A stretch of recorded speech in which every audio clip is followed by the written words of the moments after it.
I'm the first one here. I beat you. You beat me. Only because I had to go to the bathroom so badly. I was sitting in the car.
time for car trouble.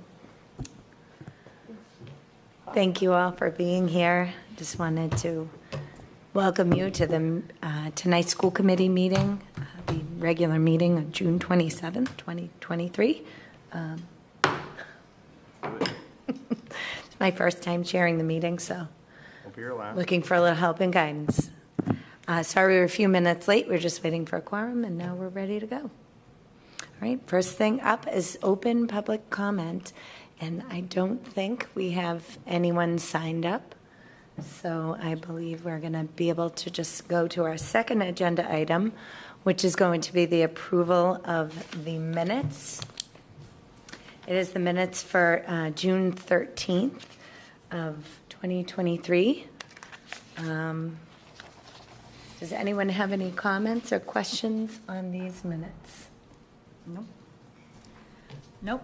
I make a move to approve the minutes for the June 13th meeting. Second. All in favor? All right, minutes are passed. Next item on the agenda is the elementary standard-based report cards. Karen McKinnon is here, and we're going to take a look at her presentation. Thank you for being here. Thank you, Karen. I think before I start, Stephanie's going to. Sure. Just a point of clarification, Noelle Hendrickson is also on the agenda because the changes, the recommended changes to the report card do not fall underneath the math and science curriculum standards. She'll not be here. That is just an error. If you take a look at the memo that was sent over to you, it summarizes the nature of the changes and the reasoning for why we're proposing changes at this time. We were having conversations about making changes to the elementary report card during the English language arts curriculum review last year. There have been multiple changes to curriculum frameworks since the last time that our report card was modified that Karen McKinnon is going to speak to tonight. Another thing that you'll find in the memo is just a little bit of a summary and a description of the depth of the changes. They are minor. They're not a dramatic departure from our existing report card. This is really just to reflect the curriculum frameworks adjustments that have been made over the course of the last couple of years by the state and make sure that we're in alignment and reflective of those curriculum frameworks. So I'll turn it over to Karen. Perfect. Thank you. So we'll go through the slideshow here. So as Dr. Burrows just said, these changes just to the ELA and the history, social studies, social science standards fall under the categories of the English language arts, speaking and listening, and social studies. Mm-hmm. So overview of our process and timeline is we reviewed report cards during spring grade level meetings with each of the elementary schools, all the teachers in attendance. And then I refined a few of them, looking to keep that vertical alignment going. And then I presented the draft to the teachers at our end of the year meeting.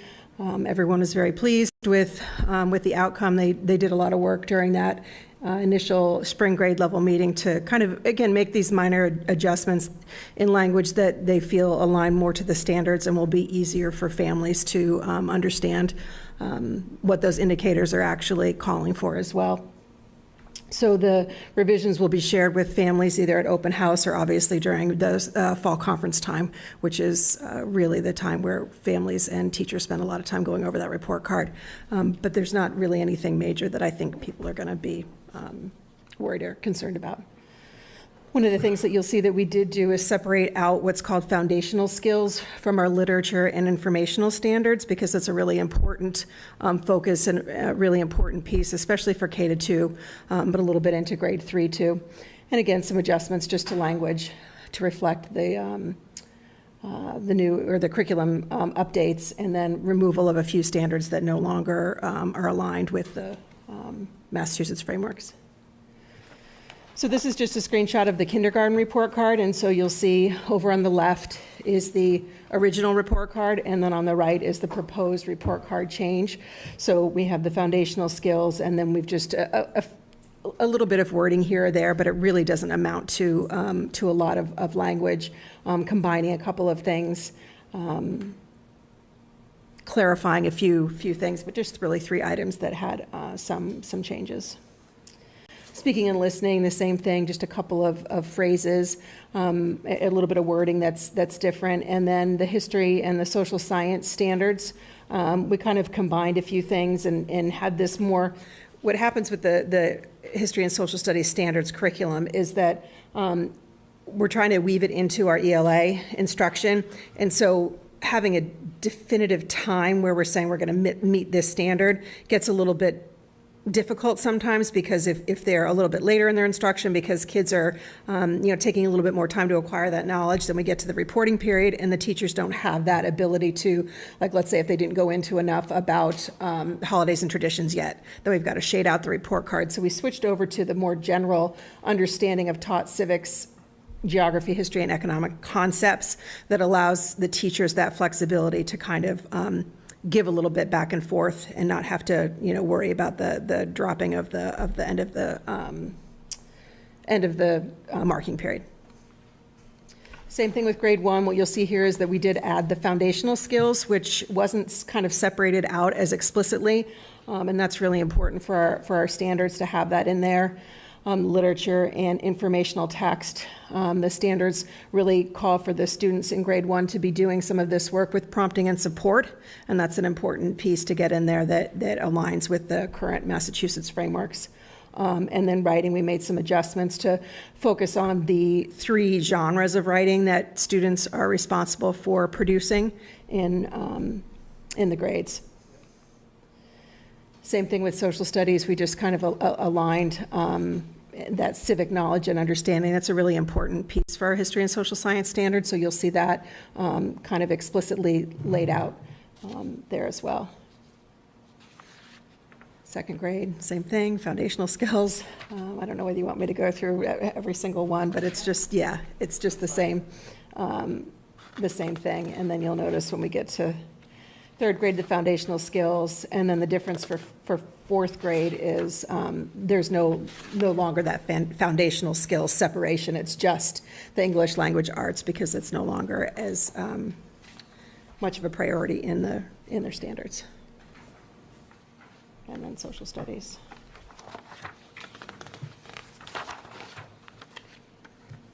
So just to summarize the changes, the addition of the foundational skills and the separating out of that literature and informational texts, communicating mastery a little bit more clearly by tweaking some of the language, and making sure that they really, the indicators really align with our current frameworks.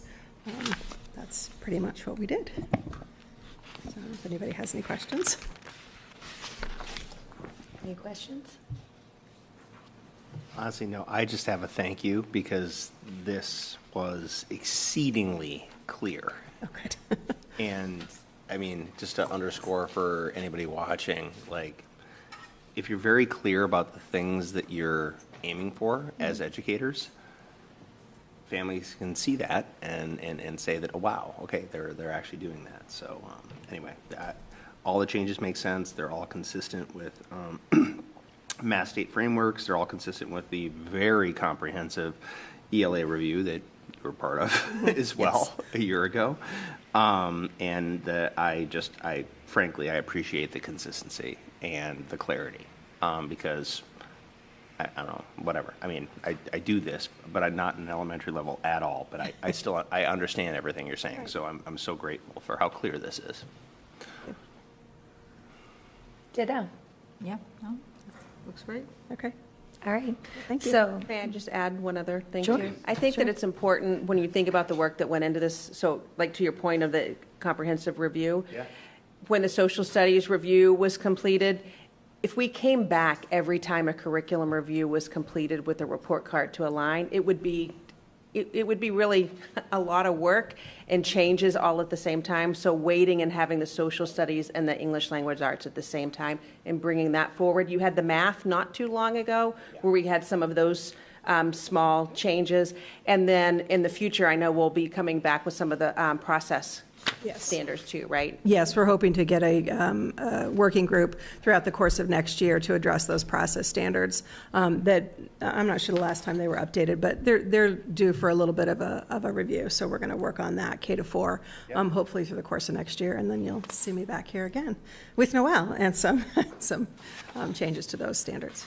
And then the other important piece is to have this done at this time of year, because Power School being our platform and all the work that needs to be done within that platform in order to be ready for the fall. No, I'm grateful that you all did all of the pre-work to put this on the agenda for tonight, because we just want to make sure that you all are set up for the fall to do that which you've already planned to do. And we should never be a roadblock to that kind of progress. I appreciate that, and the teachers will very much appreciate that as well. Aye. Absolutely. Does anyone have any other questions or comments? So would someone like to make a motion?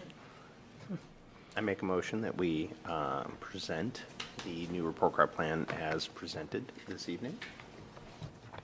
I second the motion. All in favor?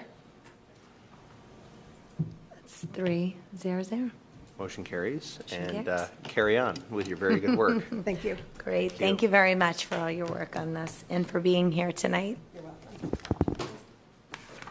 Okay, so we are on to our plan for success for the 22-23, the update, and this is going to be Dr. Burdos and Dr. Burns. Yes, and we'll also pull in Mr. Yukna on our first pillar. But just as a reminder, we have a 4-year plan for success, which was formerly called our strategic plan. And this is year 2 of that plan. And each year we identify out of those objectives, what are the focus areas for the 1-year action plan. So the plan itself has the 4 pillars when we're looking at facilities, infrastructure, teaching, learning, and pedagogy, well-being, and diversity, equity, and inclusion. What you have up on the screen and then also in your packet, those bold squares, if you will, around those strategic initiatives were in year 1, our focus areas, and then the dotted lines are identifying the focus areas for year 2. But it does not mean that we forget those that are in bold. Those are many of it. Some of them might be complete, but many of those things are going to be ongoing as we go forward. So as we look at each of the pillars, the areas that we identified, those that were dotted, the facilities and infrastructure areas, we focused this year on looking at our physical plants, if you will, looking at the spaces and implementing best practices and preventive measures. And what that looked like was a lot of the training that we've talked about here with partnering with Synergy 911, which was active shooter drills and preparing for anything that would be a critical incident with teachers. That professional development, as you know, we've talked about that, took place in October, it took place in March. And what we've done here to kind of tell the story under each of these pillars are just put some pictures to kind of capture the school year and what took place. So what you see there are some photos from that Synergy 911 training that took place back in October and then also again in March. And that was training all of our staff. We also know that that training was put to the test in the springtime when those swatting calls were taking place. And that really built the confidence of our faculty and staff, and I think our students, and we talked about that here at this table, as well as in all of our staff meetings, and staff really feeling it was a great training. It's something that they don't want to have happen in reality, but then when it did happen as far as with that swatting call, which thankfully it was just a swatting call, but it also showed that they were able to put their training into practice. The other pieces that we have focused on this year along with that is, I mean, we've got a great partnership, we know, with our public safety, with fire and police. And you can see there in the top corner in the right, that's one of our SROs, Officer Allen, and she's there at the middle school and just talking with students. And it's, when we talk about community policing, we talk about our officers being in our schools and just building relationships with students. And so they see public safety and police officers in a different way as really a resource, someone they can go to and talk to and be comfortable with. And so I think that's a great example there, just to see, just sitting down with some students at the Ahern in one of our group spaces, The other pictures that you see there below is our Junior Police Academy, which was new this year. We piloted it over at the Taylor. That's kindergarten and first grade students. That's their graduation. So there's a lot of our officers there with, I can't tell in that picture from here, but I know I had a lot of pictures. Chief Grace up there speaking with Officer Collins and all of our students that graduated, and it was a great success. They were going to start off with about 25 students, but they just wouldn't turn anyone away. So now the other schools are clamoring to be able to have a junior police academy. Cool. So they learned lots of things like fingerprinting and how they go about that, and then also just, safety. And it was, I think, sometimes challenging when you had a whole lot of kindergartners and first graders and police officers that were teaching them. So lots of stories, I'm sure, that they have. But it was a great graduation day. Cool. Off to the left, that's a picture of, that's an FBI training that we went to along with our police department. And then there was representation from each of our levels administratively. And what we did that day was really look at threat assessment teams. Yeah. And when we think about all the critical incidents and school shootings from across the country, it goes back to there's not one profile. And what are the things that we're supposed to be aware of? And what are the things that we've learned from all of those horrible incidents that have happened? And so that was a full day training that we were able to participate in with the FBI. And that was thanks to the Foxborough Police Department, including us in that. That bottom picture is our students that are in our METCO program, so our students that come from Boston, and Dr. Burrows and Ms. Wiley, who's our METCO coordinator. They were invited to come over and to, again, that partnership is another resource for our students, and to, where they're not in the Foxborough community, to give them an opportunity to go to the police station and to be there and see them as a resource, as partners. Some facilities updates. The man trap, if you will, at Foxborough High School, that's something that we have wanted for years, and that was a reality. It had some supply chain issues as far as waiting on some different materials, but we were able to finish that this year. It allows parents, any visitors to come in there if you've been in, which I think all of you have, to come in that first piece, and then having that window punched in there, and the camera access, the visibility that's there, and that has worked out really well. Ms. Johns, who's right there at that window, she loves it. It has been a game changer for her when we have students or parents coming in with the doors being locked and having the camera access and to see right there. Also had to put in there the wellness center at the high school as far as updates. I don't know, Bill, if you want to add some comments to either of those. Yeah, so on the man trapper, we actually were able to accomplish this in both the high school and the middle school, and it's all with school guard safety glass, similar to what we used at the Borough. So it does give a much better point of protection. As far as the wellness center, much of the equipment that had been in there came years ago when I actually first got to the district, and it was a donation by the Y when they were upgrading their equipment. So it had gotten a lot of use, obviously, through them, and then obviously got a lot of use from our side, and much of it was in need of either being major repaired or just totally replaced. So we were fortunate, based on this year's budget, with all the grants still that we're kind of weaning off of this year and into next year, but freed up other money for us, so we were able to actually do a major upgrade here, and in the end, not only did we redo all the cardio side of things, but we are in the process of redoing all of the weight strengthening side as well.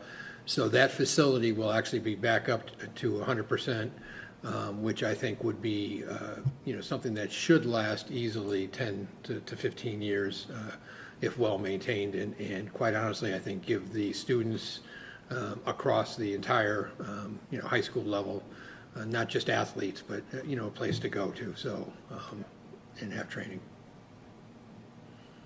So these are just some of the examples. As you know, in the actual plan that you have with the action plan, that status column lists by all of the different objectives, what was completed within each area. So whether it's the security, the hardening access of buildings with the facilities, Or if it's looking at technology, not just from security cameras, but facilities, we had the full comprehensive review of the K-12 science, technology, engineering. And that really incorporated when we think about the computer science standards. You have a picture there of kindergarten working with B-bots up there in the top left corner. And that goes to coding and what computer science standards look like at the very young level. There's from the school committee meeting from before, from Project Lead the Way, as far as our middle school students and what the computer science standards look like within those courses in the Project Lead the Way. And then just a reminder there, the pictures that you have with the vision, with the 4 E's through that comprehensive program review, and then just the hands-on kind of investigations that students are doing.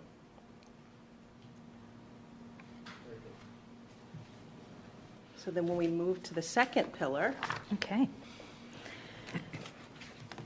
So for our second pillar, if you think back to where we were last year we focused on establishing common language for multi-tiered systems of support. We're a part of 2 MTSS academies through DESE. One of them is our Inclusive Instruction Academy. The other one is our SEL Academy. Through both of those academies, we're really addressing supporting all students academically, socially, and emotionally. So our work last year was really about establishing that common language and focusing on establishing those meeting structures to support data-driven decision-making with kids, to support identifying interventions and get that common language under our belt. This year, we've really focused on, now that we have those structures, how do we support improving instruction? You'll see over these next couple of slides, there's really been an expansion of our focus on inclusive practices. We're looking at inclusive practices as really being 3 big buckets. It's that multi-tiered systems of support structure. It's universal design for learning, so supporting teachers and understanding how do we design units and lessons and learning opportunities where all of our kids have access to grade level standards, and we're supporting students in accessing those grade level standards through appropriate scaffolds. And we've also expanded our co-teaching practices as well through our partnership with Dr. Lisa Deeker and also through our partnership with our MTSS DESE Inclusive Practices Academy. We've also had the benefit on the other side, on the social emotional side of things, we've had the benefit of working with Dr. Larry Epstein. He's helped us unpack. We've done some panorama surveys throughout the year. There's been a schedule of surveys throughout the year, and we've identified students that would benefit from some social emotional interventions and had a SEL enrichment program for our students based on that data as well. But Dr. Larry Epstein has helped us really dissect that data and identify those interventions. So if you think about it, MTSS is kind of that structure and that support to everything that we do. And that SEL side, the panorama data is helping us identify tier 2, tier 3 interventions for our kids on that side of things. And then the co-teaching and the UDL are helping us improve our classroom practice and be able to really pivot between tier 1 and tier 2 supports for our students as needed based on their academic performance.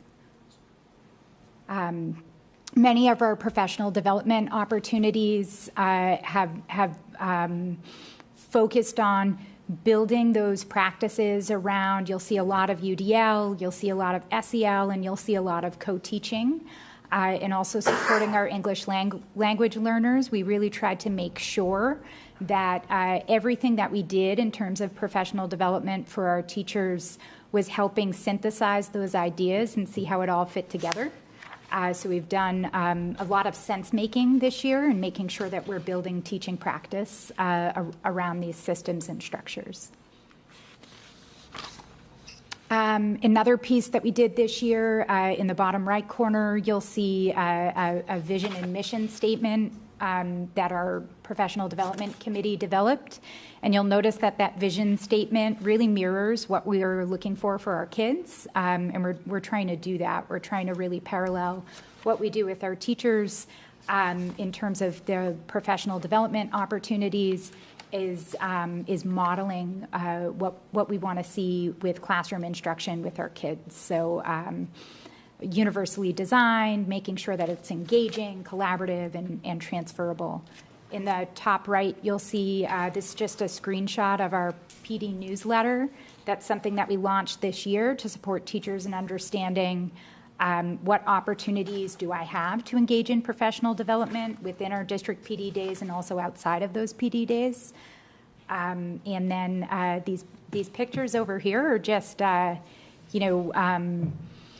just seeing us practice what we preach. You'll see we have kids that are using sensory symbols to support communicating their emotions. You'll see a co-teaching example right at the top there with two of our teachers co-teaching. In the bottom left, I can't tell what those kids are doing from far away, but it looks like they're using manipulatives and they're in a math class. That's what that looks like.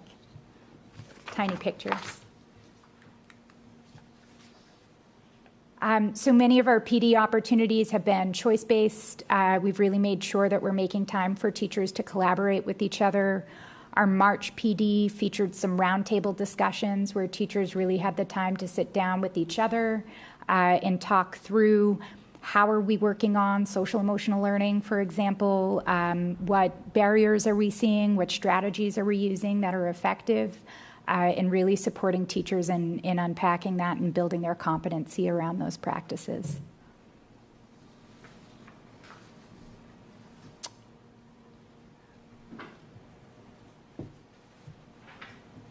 We're also, we're a part of the SEL Academy as well. So you'll see that, sorry, I can't see from far away.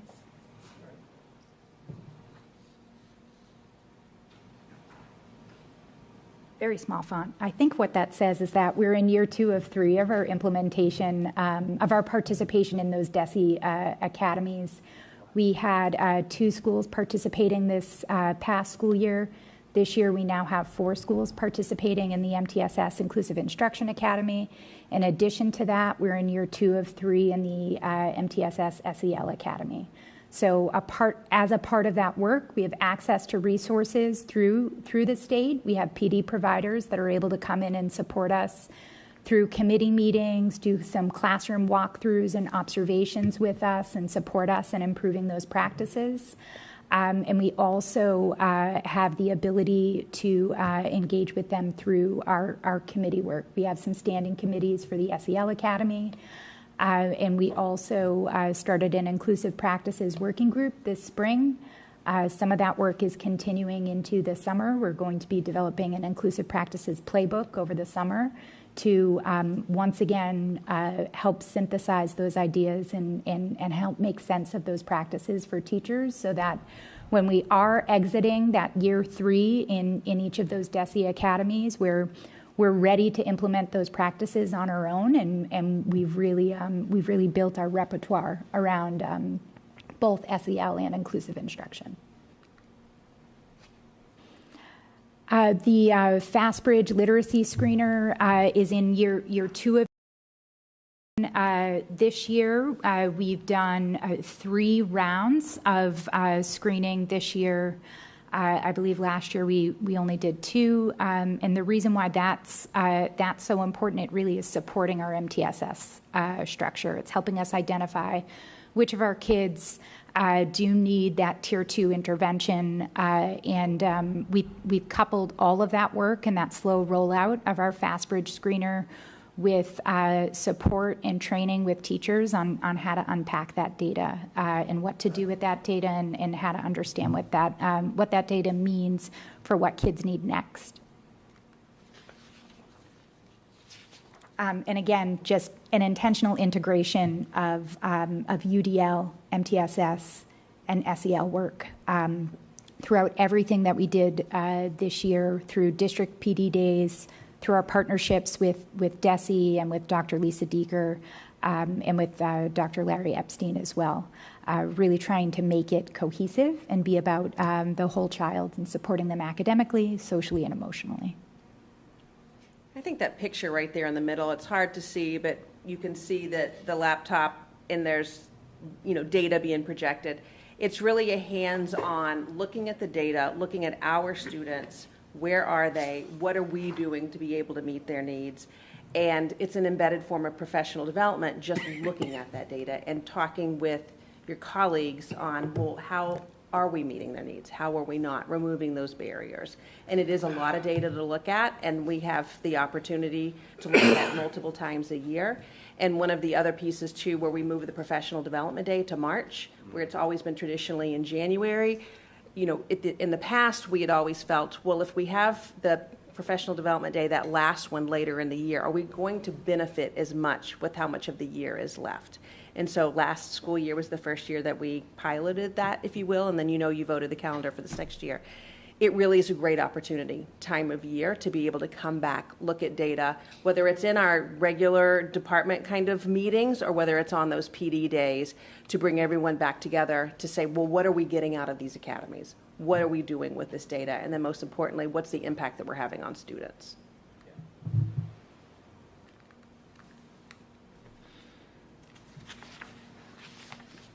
Okay, and then for Pillar 3, Pillar 3 focuses on well-being. It overlaps so much with Pillar 2, with the teaching, learning, and pedagogy pillar, but we've done a significant amount of work this year with looking at data, using that panorama survey data to support understanding what kinds of supports do our students need in terms of social emotional learning. We have provided a significant amount of job-embedded professional development through the SEL Academy, and also what you see here, that photo is it's Dr. Larry Epstein sitting with our mental health teams and helping them unpack that panorama data, as he did at multiple moments throughout the year to really support our teachers in unpacking that and understanding. Lastly, a significant part of this pillar has been the introduction of our community wellness coordinator and those mental health partnerships that we created within our community, within the greater Foxborough community this year, that have really, really benefited our families and our students. Just before we move on to the next slide, one of the things that I think that is significant about that picture, when Dr. Burrows was saying it's our mental health teams, that's our elementary, middle school, and high school mental health teams coming together, looking at that information 3 times a year.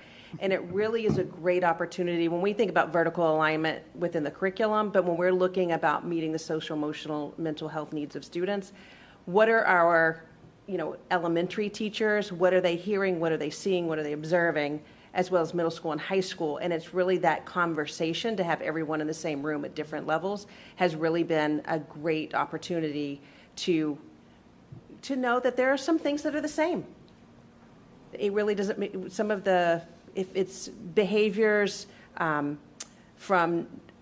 it's still COVID related by having some missed opportunities for socialization. We still see that. We still see some of the challenges in classrooms, and teachers have definitely felt that this year.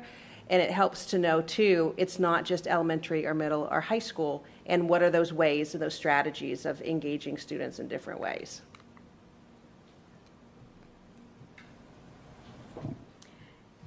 And you'll see how much in these pictures on the left-hand side here. You see Principal Mike Stanton and Principal Danielle Morrison sitting and interacting with our kids.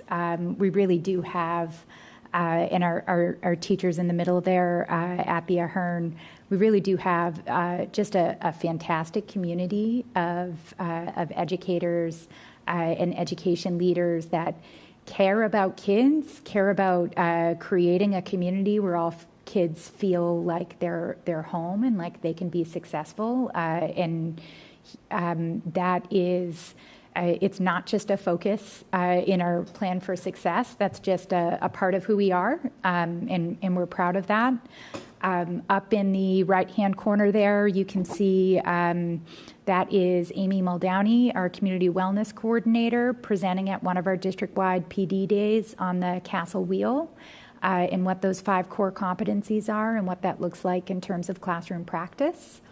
And in the bottom right corner, you see our favorite boxer, Duke, who was introduced at the middle and high school this spring, and is slated to be at the elementary schools soon, as soon as we get him acclimated to our environment in the upcoming school year. And that picture there, just have to mention with the tennis ball with Duke, that was at the end of the year, and when Cammie Tadoldi had Duke going through a classroom, it was a student at the Ahern that had that tennis ball in his desk, and he was waiting for Duke to come back to revisit, and was so excited when Duke came back through and pulled out the tennis ball and said, "I've been waiting," and it was for Duke. Oh, that's So. really sweet. And on this slide, these are just examples. This is certainly not exhaustive. We've had a number of community events, parent events in the evening and also during the school day, where we've engaged with our community partners and supported parents and students in the area of mental health and social emotional learning, unpacking that, understanding that. There have been a number of presentations by the Mark Center and by Minding Your Mind that have been really impactful for our families.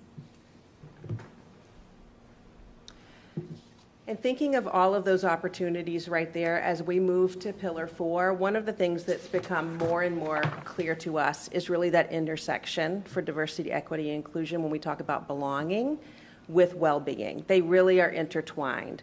So if you go back to all of those opportunities to provide resources to families, to teachers and staff, and how we can remove barriers and really show the diverse needs of students and how we're meeting those needs, it just makes sense when we think about Pillar 4. So under Pillar 4, investigating practices and data that can, look at the professional development that we're offering just in time, that we're meeting the needs of teachers with students where they are, such as, some of the things that you've seen this year at meetings such as the Ahern Humans Project and No Place for Hate that was implemented at the middle school. That was a big part of their school improvement plan. And all of the school improvement plans, they get their, this is the driving force, if you will. So just as a reminder, the plan for success, the school improvement plans build off of that, of what makes sense at each level. So as we looked at diversity, equity, and inclusion, really focusing this year on the initiatives that are going to make sense from a professional development side, from ensuring inclusivity and equity for students, looking at that through a data inquiry-based lens where we're looking at course schedules, when we're looking at the panorama data, when we're looking at the K-12 culture and climate survey data, that perception data. And then also, importantly, one of the things that we did this year with our committee was student voice and having focus groups, fourth graders for the elementary in each of the 3 schools. Really asked, we worked on those questions with the committee this year. Then we went out and had focus groups with fourth graders, then with all grades at the middle school, and then at the high school. And that was a lot of data that came back to the DEI committee, looking at what we heard. And one of the things that came out loud and clear was students they were appreciative that their voice was asked and heard, and they have a lot to say. So taking that information and how that impacts our practice going forward, it's not just the focus groups, it's taking that information from those focus groups is part of our professional development in August as well, in planning going forward. And then the opportunities that we can create to get student voice even more so next school year. The picture you see there, I think this is a great example here when we talk about an inclusive environment. And our students that were our homecoming king and queen this year at the high school. When we look at these next pictures, these are very familiar to you as far as the events that took place with Univite basketball at the high school and at the middle school, which was such a wild success. the unified bocce at the high school and unified track. It just really exploded this year with all of the opportunities and access. And so I think these were just, it was hard to choose pictures to put here to kind of tell that story. And the first games that we had, as you know, at the end of the school year in June. And that opportunity to have K to 22 age students, and all of the parent volunteers, as you well know, too, that really helped make that happen, along with having Pat the Patriot, join us, and the cheerleaders, and then our police department, and so many people there to support our students in an exciting, inclusive environment, which was just a great day for everyone. So those are some examples, I think, that are real concrete examples of the inclusive environment and making sure that everyone feels included and that they belong. The other areas when we talk about equity and opportunity is ensuring that the communication piece is there for access. You've seen earlier this year the communication boards that were installed at each of the elementaries and then at the middle school as well for communication devices. Just when we think about technology and opportunities for access, augmentative communication, you heard earlier this year when the preschool, when they presented as teaching and learning highlight, all of the different ways that they're providing access for students. So that's just one snapshot there. The bottom left corner is an American Sign Language Club that took place after school at the IGO, and Principal Morrissey, she led that. She's fluent in sign language. And so what a wonderful opportunity for students to see their principal in a different way. And then you're very familiar with our World Culture Night that takes place annually each year. And it's just so wonderful, the families that come out and share their cultures and stories and food, of course, with us. And it's been a great success in year after year, and so many people look forward to that night. The other opportunities for parents when we're looking at what can we do to help bring acceptance with our greater community, and really looking at neurodiversity and what that looks like when we're talking about what are some of the accommodations that can be made? What can parents do at home to help build visual, that make and take workshop that they had, to be able to really bring communication in ways that maybe weren't thought of for parents and build that partnership and build that bridge at home. The community resource fair that took place. There's Michelle right there in the middle of that picture as well.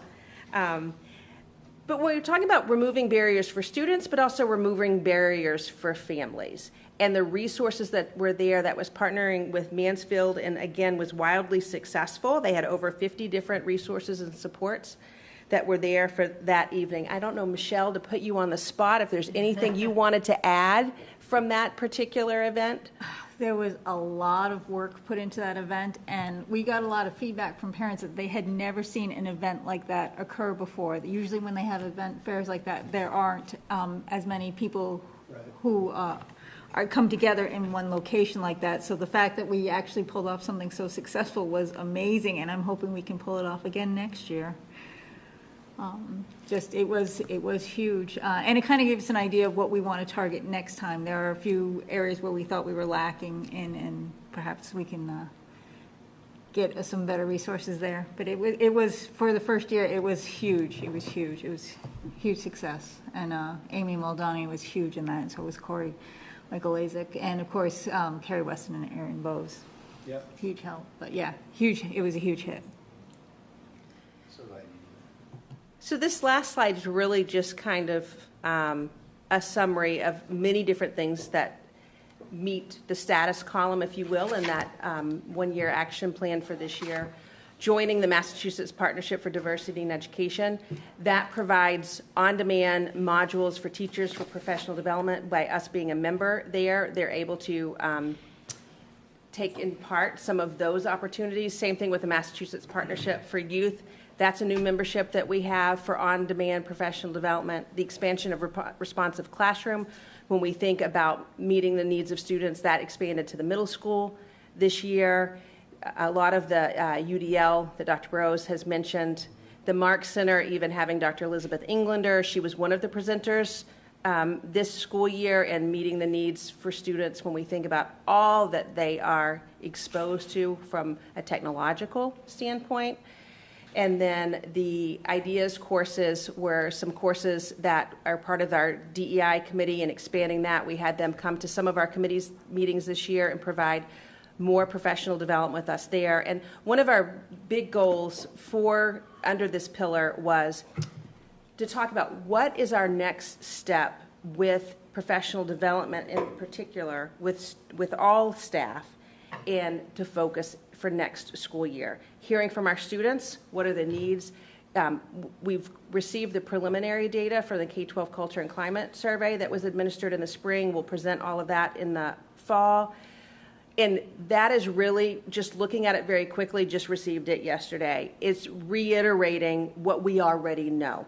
The areas of meeting students' social emotional needs, removing barriers, helping teachers with strategies within the classroom to be able to meet needs. And then when we think from a cultural standpoint, culturally responsive teaching techniques, and really thinking about the stories that our students bringing their stories. We know relationships are important, but knowing what the stories are from all of our students. When we think the diversity in Foxborough has become more diverse, I heard once, and I don't remember who said it, but it's not just about looking at, we might be 85% a white community and 15% diversity when we think about other ethnicities. It's really that we're 100% diverse because we're all different. And what are the stories that we bring to the table, and what are our cultures and things that we can learn from each other. So when we think about that, it's about belonging. And that's really our focus, but really that intertwining of social emotional learning and removing barriers, providing access, and where people feel included, and the idea of belonging. Anything else to add? I would just add that, fundamentally, when you look across each of our pillars, even in Pillar 1, when we're looking at facilities and infrastructure, but across each of the other pillars, really what it comes down to is we're trying to provide those equitable opportunities for kids, and we're doing that through inclusive practices. So everything about belonging that Dr. Bertos was speaking to, and all of our work on well-being and supporting our students socially and emotionally, and that MTSS work and those support structures that we've put in place, that's really what it comes down to. We're trying to create an education experience where all kids have access, all kids have opportunities, and all kids feel welcome. And it really, all of those pillars really overlap so nicely. It's such a well-crafted plan for success, and it's a part of everything that we do.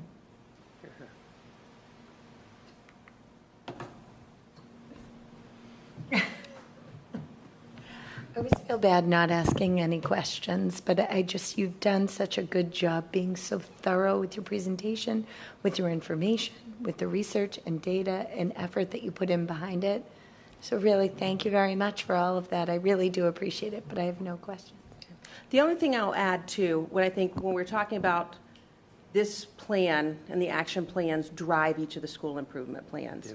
So at the end of the school year, we all come together and like a carousel activity with everyone and look at each of the pillars.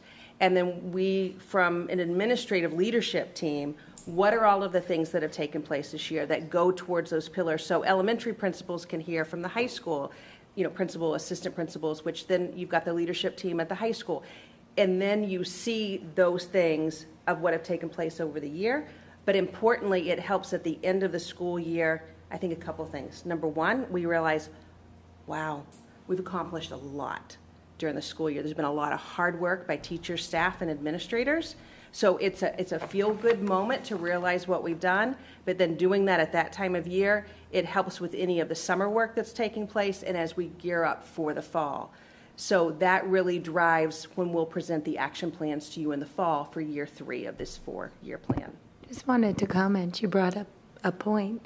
A lot of that good, hard work that you've done has been uphill because COVID struggles are still there. So you've got that layer of, on top of everything else you've done. So again, thank you. Any questions from anyone else? Comments? My only comment is that, piggybacking off of what Sarah had just said, that the last 2 years, if memory and notes, take a lot of notes, serve, the committee for 2 years running has been impressed with how much you and your team had been able to accomplish. Even with the majority of the committee saying, you know what, just handle the COVID thing, would you? Would you just handle that? And then, but you just kept going, and you kept plodding ahead with your, more than plodding, you kept striding ahead with your this plan for success. And it's where there's still a lot of effects, as you have all indicated, but it's really, really awesome to see you all and your team have their stride again. And this is a very, very high-performing team that you've assembled, and they came to play. And it's really, really nice to see all that you're accomplishing when we're not having to model and remodel and remodel and remodel our learning model.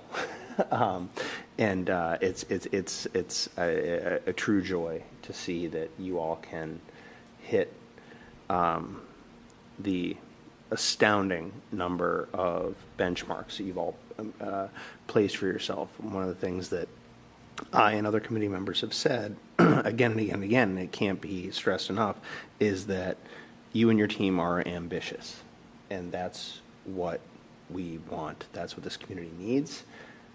But you're ambitious in a very measured, research and data-driven way, in that the wheels move forward with evidence, reflection, reassessment, and that is evident through and through in your framing of the plan, your evaluation of it, and your ongoing tweaking of it as it moves forward. So with all those words, all I can say is just thank you.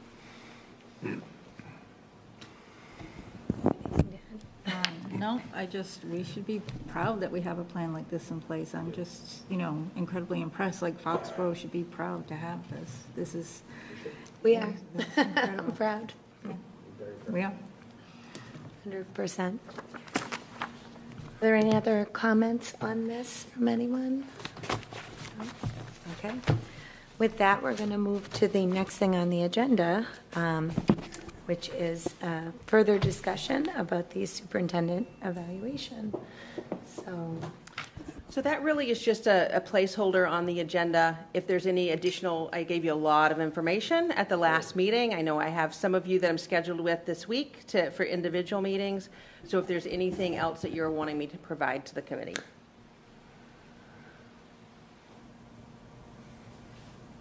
I think I'm good. Do you have anything? No, this is my first time around, so I think I have a lot to learn. So I think I'm just going to dive right into it when we meet. I'll add, and this is not for you, Dr. Berdos, but this is something that I've been remiss in talking about with the committee. And rather than speaking to every individual member, this forum is the more appropriate place for it, which is in my short tenure on the committee and your time leading the district, the form and format that we're doing this evaluation has changed.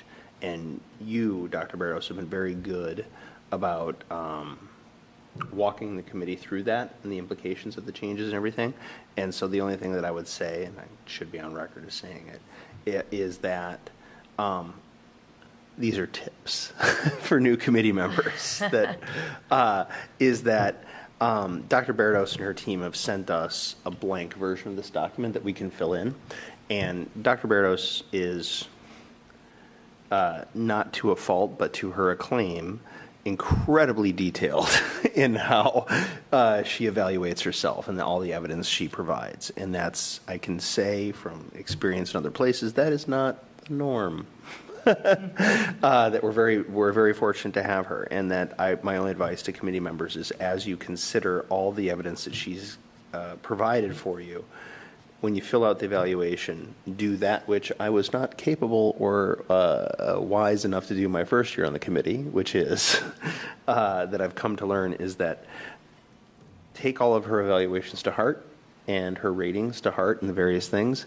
And then as you fill in the different boxes, why do you think what you think for every box? Reflect upon what she said. If you have things to add, she takes this so seriously, and she should.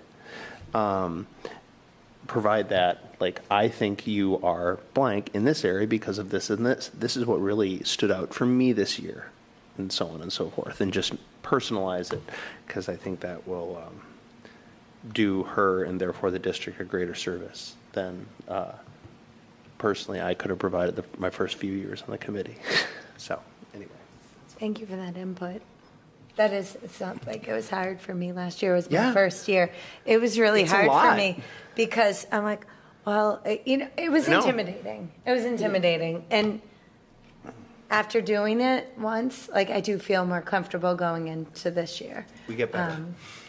What? We all get better. Yeah. Yeah. No, I think you just get more comfortable with the process. It's daunting. It is. It's Yeah. daunting. It's a lot. There's a lot of information, but great point to just personalize it and humanize it, because that's what we're doing, you know? Within the 4 pillars, and because Yes, of course. I mean, Following the framework. As of we all course. know, Dr. Barros takes this and should, and we're to our whole community's benefit, she takes it incredibly seriously. To So our we- whole entire district's benefit. Hear, Thank hear. you. So thank you. I look forward to my individual meetings with you. Hear, hear. Likewise. Thank you. Okay, so we're moving along to our next item, which is an acceptance of donation. We do have a $2,500 donation from the Foxborough High School softball boosters. Yep. Does anyone have any questions on this or any comments? So I think, as you know, one of our guidelines is that if the boosters program for any of the sports wish to augment our coaching staff in any way, obviously we feel that we supply coaching staff at the level that's consistent with other school districts and that maintains a safe environment. But a lot of the boosters clubs have an opinion of having some additional staff to help, maybe to advance the program in any way they can. Sure. We require them to make those donations to us because we then hire the individual and pay the individual. So we have control, we've queried, we've done everything we are supposed to do, and we don't just have people kind of running around unbeknownst to us, because obviously they'd still be under our insurances and other issues. So they have generously donated the $2,500 to basically sponsor 2 individuals that have helped to support the softball program. Very good, thank you. With that, I move to accept with deep gratitude the donation of $2,500 for the softball assistance for this past year. I second the motion. All in favor? Vote passes, the donation passes with gratitude, 300. Thank you, everybody. All right, so we have one more agenda, and we need Mr. Yukno to speak to this, and this is on prepaid special education out-of-district tuition. So as you remember, a number of years ago with COVID, because we did have obviously a great reduction in our budget needs, we were able to, for the first time, actually do some prepayments. This is kind of a safeguard that, and it does happen where we have move-ins that come in the middle of the summer that we are now responsible for. So this is a kind of a safeguard to kind of keep us going forward and effectively, once you do it, you want to stay in the process because it keeps your costs consistent year to year. Last year, we basically were able to do about just under $402,000. This year, based on the what we have outside in these programs, the number is $384,852.27. You have a list of the different schools that basically we would be making these payments to equal that total. And again, it will be part of our total out-of-district tuitions, which range pretty close to $3 million on an annual basis. All right, well, thank you for the explanation. Can I have a motion? Yes. I'd like to make a motion to prepay the special education out-of-district tuitions for July, August, and September 2023. Second. All in favor? Can you just add the amount? In the for amount the of? amount. For the amount of $384,852.27. Thank you. All in favor? 300. It passes. Thank you for the detail, per usual, Mr. Yukna. Yes, thank you very much for the attention to detail on that. Can I just ask a quick question on that? We voted it through. Did you mention something about us not, by prepaying, we avoid any increases in tuition or any increases as well, or no? No, it doesn't stop the increases that come through on their tuition rates. It really is just the safeguard of additional costs hitting us, not really having to force us back to the town for additional funding. Okay. I didn't know if it grandfathered us in for different rates or anything like that. Okay, I apologize. Thank you. No, it's fine. I think the past practice there has been presenting the town, well, the committee first, then the town, with a responsible, flexible budget that handles quite a range of eventualities, and then not having to have a town special meeting if something comparatively unforeseen comes forward, because Mr. Yukna, Dr. Barros, and their teams just plan for a lot of incidentals. Great. Well, thank you for that. Another reason why we're so grateful to have you. Here, here. Okay, that brings us to other matters on the agenda. So I'm going to start over here with Michelle. Anything going on with the CPAC? No, it says end of the year, so I think. Are you still looking for officers? We are still looking for more members. Opportunity. Yeah. We have gotten a few parents who have expressed interest, but yes, we're always looking for members, and in Do it. September, Join. you'll hear from us again. Great. They're very Awesome. important. Well, They thank do you good for work. all your work, and thank you and the committee and to everyone for all your great work. So thank you to that. I'd like to share, I have two other matters. Parks and Rec, we'd like to let you all know that the Booth Summer Program is up and running, day 2, and it was great, and everything's awesome. But I'd like to give a shout out to IGO Cares, which is a subsidiary of the IGO PTO. This year, they granted 4 scholarships to students and sent them to the Booth Summer Program. So I thought that was a nice mention. Renee wanted me to update that. I thought it's another great way that, our town comes together for each other to support each other. So I thought that was great. And then I just want to, in open meeting and in this venue, just solidify, we're kind of all over the place about our retreat. So Monday, July 24th, we have an in-person retreat at the Chapel Meeting House. I believe that is Mill our Street. location. Mill Street, so Yeah, the yeah, Chapel Meeting House on Mill Street, and that is at 5:30 p.m. We'll go into executive session and then open it up. So I was asked to mention that. So we have Thank you. we have solidified that date. So, Mr. Ruda? As a gift to the committee and the community, I have nothing else to say. Mr. Ruda? I actually don't have anything other than summer has started, and looking outside to see the kids at the Booth playground. Yeah, yeah. It's just nice to see them. Yeah. So, anyway, And how was the close?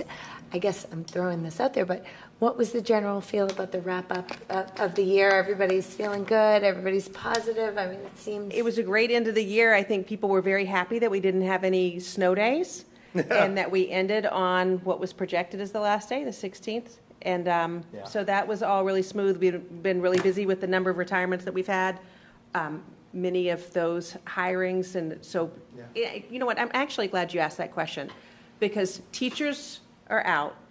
But even today, so many teachers that are coming in and working with their principals on hiring committees. Yeah. They're out for the summer, but that's how important it is for them, for their colleagues, Right. and that's all on their own time. So we're just really appreciative that they're willing to come back, because it's important to have the different voices at the table.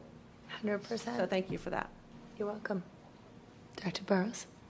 I have nothing to add. Summer Institute. Oh, this week, I almost forgot.